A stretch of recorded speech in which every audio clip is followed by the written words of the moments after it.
Today we're going to see two very distinct methods of tempering chocolate. All tempered chocolate begins by melting the chocolate over a pan of simmering water. It's very important not to allow any water to get into your chocolate when you're melting it. Beyond that, the technique is a very simple one. Chop or cut the chocolate up into very small pieces and put it into a dry stainless steel bowl over a pan of simmering water. Then stir the chocolate all the while until it becomes liquid.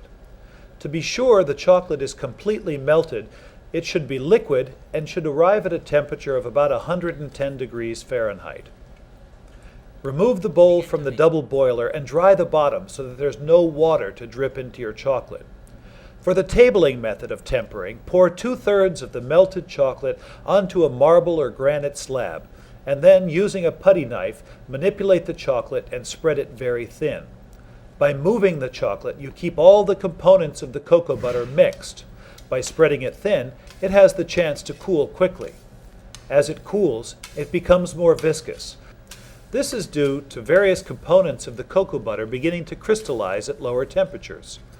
If the chocolate is still liquid, using the putty knife, manipulate it and spread it out very thin on the marble so that it can cool further.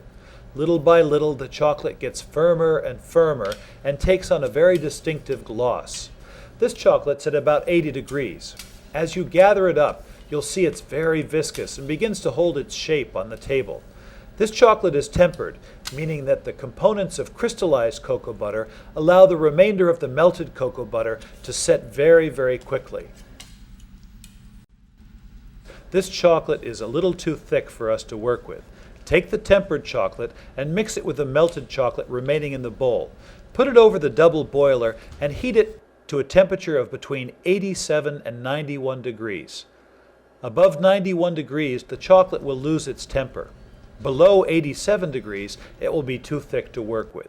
A second technique of tempering chocolate is called the seeding method, and it begins with a bowl of melted chocolate that's reached a temperature of at least 110 degrees Fahrenheit.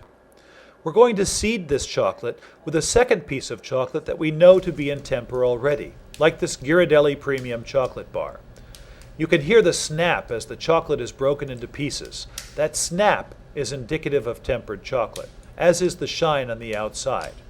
If there's a pound of chocolate in the bowl, add up to 8 ounces of tempered chocolate in big pieces and then stir it all together.